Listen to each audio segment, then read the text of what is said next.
Hi friends, मैं आपका अपने ठाकुर स्वागत करता हूं आप सभी का आज के इस वीडियो में। फ्रेंड्स, आज आप लोगों के लिए फिर से एक छोटी सी कहानी।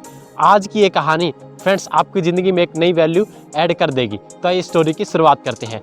फ्रेंड्स, एक बार एक गुरु और शिष्य कहीं जा रहे होते हैं। रास्ते में उनको प्यास लगती है तो वो एक खेत के पास रुक जाते हैं। उस खेत को देखकर गुरु और शिष्य को लगता है कि उस खेत का मालिक बिल्कुल भी इस खेत की देखरेख नहीं करता। तभी उनकी नज़र उस खेत में एक छोटे से मकान पर पड़ती है। गुरु और शिष्य उस मकान पर पहुंचते हैं और उस दरवाजे को खटखटाते हैं। जैसे वो दरवाजे को खटखटाते हैं तो उसमें से एक आदमी और उसकी वाइफ और 2 बच्चे निकलते हैं। उनकी स्थिति बड़ी ही दयनीय होती है और बड़े फटे पुराने कपड़े पहने होते हैं उन्हें। गुरुजी उनसे बोलते हैं कि क्या हमें पीने के लिए पानी मिल सकता है, हमें बहुत ज़ोरों से प्यास लगी है। वो आदमी बोलता है कि हाँ क्यों नहीं, आप बैठिए।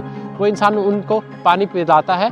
गुरुजी जैसे ही पानी पीते हैं और पूछते हैं कि आपका खेत बहुत ही उपजाऊ है, आप इसमें फसल क्यों नहीं उगाते। वो इंसान बोलता है कि मेरे पास एक भैंस है, वो दूध देती है, उसका दूध पीकर और बेचकर ही हमारा गुजारा चल जाता है, तो क्यों खेत के चक्कर में पड़ना। गुरुजी बोलते हैं कि ठीक है, क्या हम आज रात आपके यहाँ रुक सकते हैं, सुबह होते ही हम यहाँ से निकल जाएंगे। वो आदमी बोलता है कि ठीक है, आप रुक सकते हो, हमें कोई आपत्ति नहीं।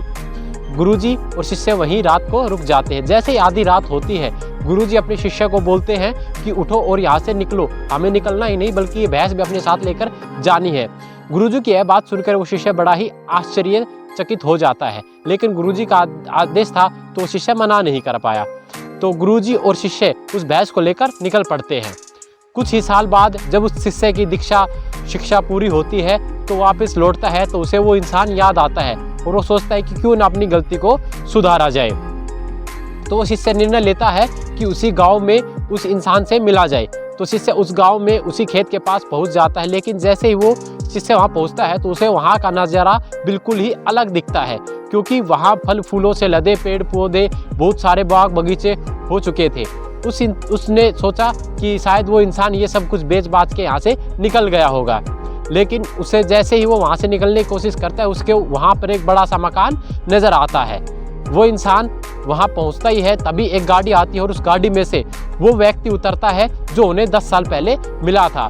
वो उस व्यक्ति के पास जाता है और बोलता है कि क्या आपने मुझे पहचाना। तो व्यक्ति बोलता है हाँ, हम आपको कैसे भूल सकते हैं, क्योंकि आप लोगों के जाने के बाद हमारी भैंस चोरी हो गई, हमें हमारी ज़िंदगी में बहुत परेशानियों का सामना करना पड़ा।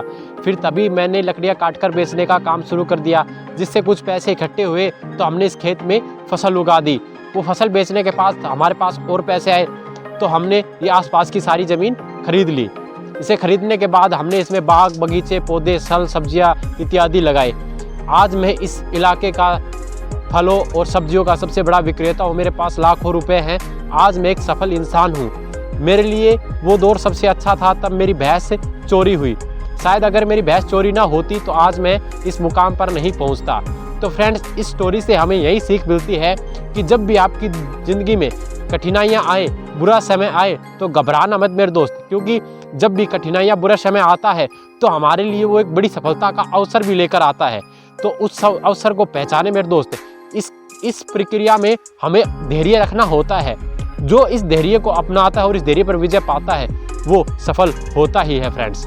तो फ्रेंड्स, ये स्टोरी आपको कैसी लगी नीचे कमेंट बॉक्स में ज़रूर बताइएगा, और इस चैनल को लाइक सब्सक्राइब और शेयर करना ना भूलिएगा, क्योंकि फ्रेंड्स आपके कमेंट्स का हमें बेसब्री से इंतज़ार रहता है और आप लोगों के प्यार और सपोर्ट के इस चैनल को बहुत ज़रूरी है। तो प्लीज़ लाइक कमेंट और शेयर करना बिल्कुल ना भूलें। तो हमारे साथ ऐसी ही मज़ेदार स्टोरियाँ देखने के लिए बने रहिएगा फ्रेंड्स। Thank you friends.